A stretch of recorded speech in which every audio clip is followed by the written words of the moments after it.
In Allah's divine law, we find peace and harmony. Adherence to Shariah, a blessing for you and me. Alhamdulillah Rabbil Alamin, salatu wassalamu ala sayyidil mursaleen, amma ba'd, fa'udhu billahi minash shaitanir rajim, bismillahir rahmanir rahim.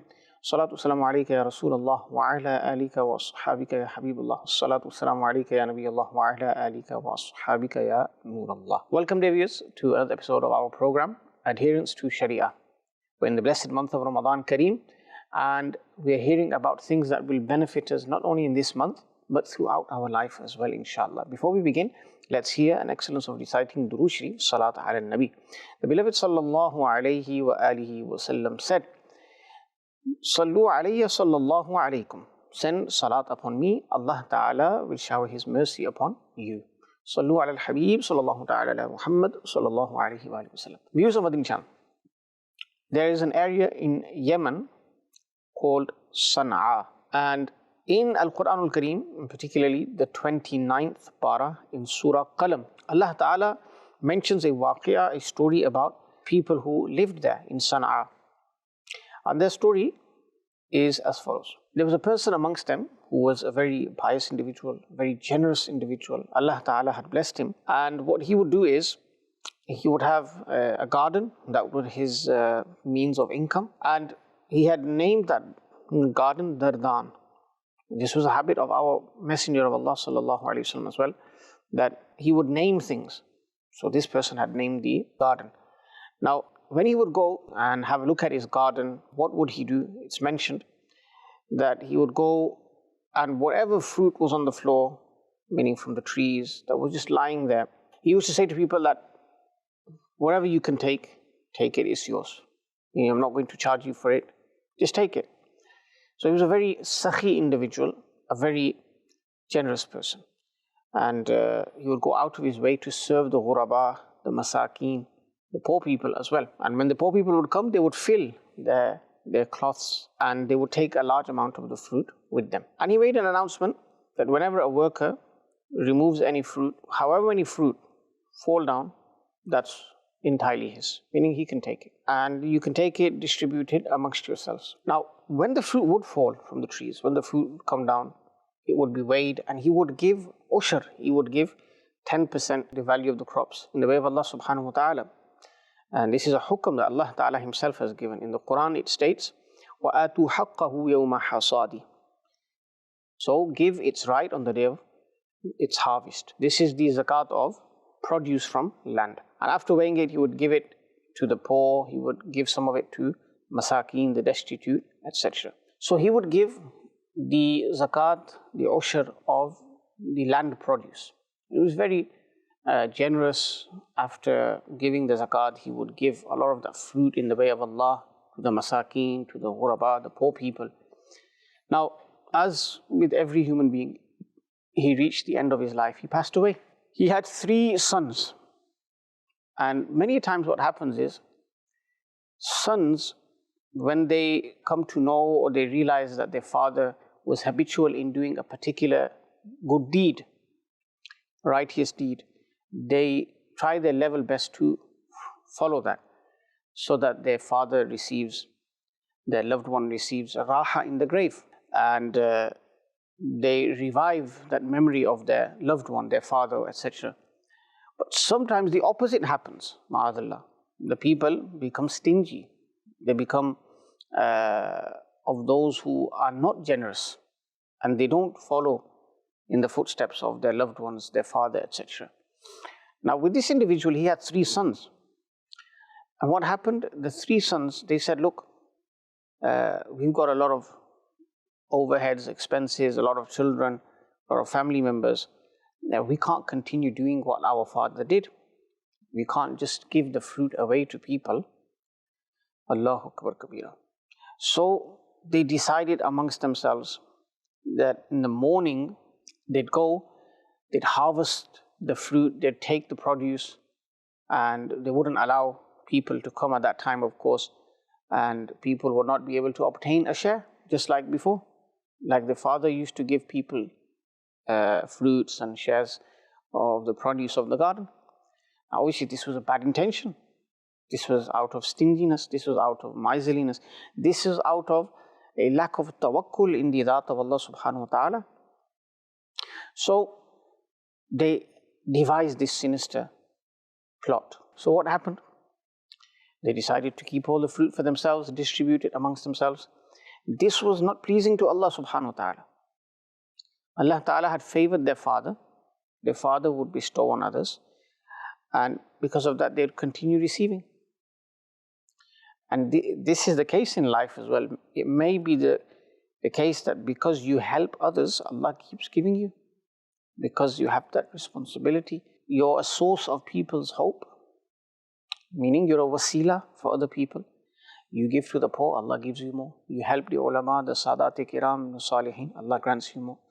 You feed the poor. You fulfill people's needs. You pay their debts for them, etc. Allah Ta'ala continues blessing you. But the moment a person becomes greedy, the moment a person becomes afflicted with avarice, then he loses barakah.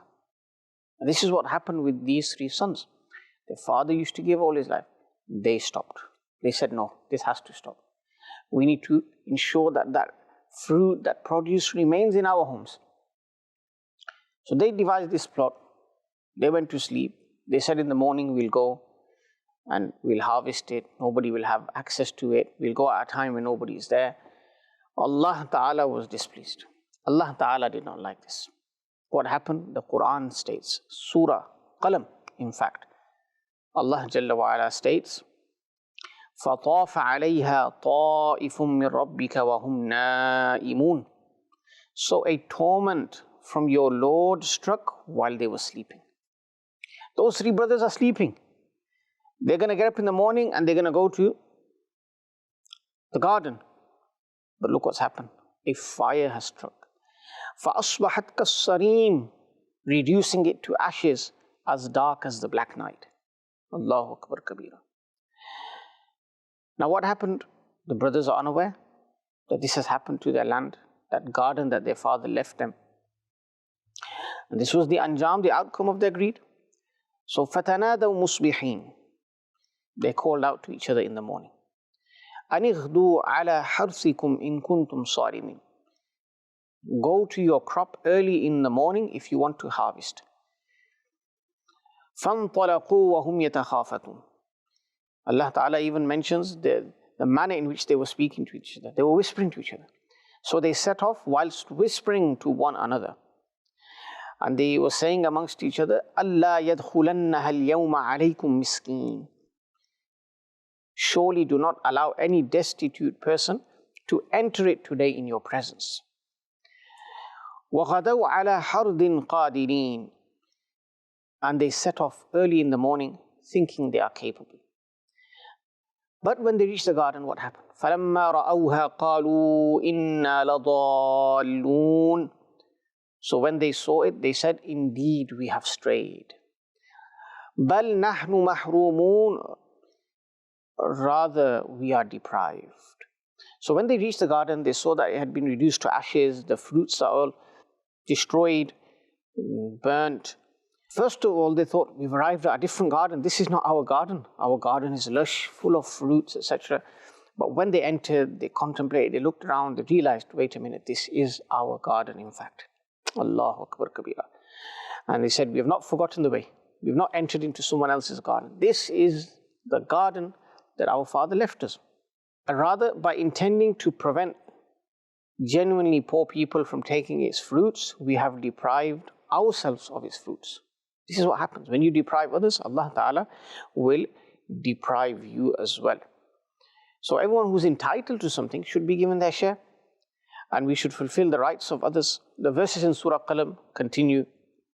They had discourse amongst each other. They began blaming each other, etc., etc. But the moral of the story is, the right of the garden was ushr, zakat of the land, the produce of the land. They didn't give it. They didn't want to give it. They didn't want to follow in the footsteps of their father. They weren't abiding by Shariah. And they were deprived. Now today in Islam, One of the main pillars is zakat. Some from the ummah, alhamdulillah, they give in Ramadan Kareem. Why? Because they want to attain greater reward, 70 times the reward. Every obligatory act multiplied 70-fold in Ramadan. That's a good thing. But one thing to clarify here is, if your zakat was due in Sha'ban, the year was up in Sha'ban, and now you've delayed it for another month to give it in Ramadan to try and earn extra reward, you'll be sinful for delaying it. This is a ruling that many people overlook. So if your zakat year ended in Rajab or Jumad al-Ukhra before Ramadan, you have to give it then. Yes, if someone's zakat year is ending after Ramadan, in Ramadan or after Ramadan, then he can give it in Ramadan. You can give it early, but giving it with delay is not allowed. So zakat is very, very important. If we deprive others of their right, meaning the people who are entitled to zakat, then what will happen? We will also be deprived as well. And this story in the Quran is a powerful story which tells us that if we want to continue attaining the bounties of Allah, if we want barakah in our wealth, in our sustenance, in our income, then we have to fulfill the rights of that income. Allah Ta'ala has given us that wealth. He has made us the malik of that wealth. Some people say, oh, it was my own doing. It was my mehnat, my hard work, my mashaqqat. It was a long journey to get here. If you think about it, if it was solely based on hard work and effort, then that worker, construction worker who's helping to build a skyscraper or a tall building in a desert hot country, in a very hot country, scorching heat, he should be the most wealthiest. Why? Because he has put in the most effort. He's literally burned his skin. Many of them lose their life, unfortunately. So it's not based on that. Your rizq is from Allah subhanahu wa ta'ala. Your rizq is a blessing. The tawfiq is from Allah. How did you earn your degree? How did you get your job? How did you start your business? How did you do this or that? It was with the karam and mercy of Allah subhanahu wa ta'ala. That's why every goodness has to be attributed to Allah Almighty. Otherwise, those who are not from the shakirin, they're ungrateful, they're arrogant, Allah Ta'ala can take it away in an instant.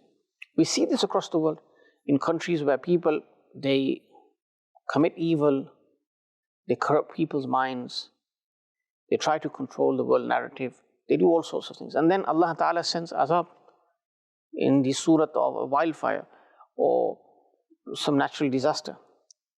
$1 million mansions, homes, toppled in an instant, destroyed. So we have to remain humble. We remain humble and we fulfill the rights of our wealth as well. We give to those who are worthy recipients. Because people who don't give, what will happen? Allah Ta'ala talks about those who hoard wealth. وَالَّذِينَ يَكْنِزُونَ الذَّهَبَ وَالْفِضَّةَ.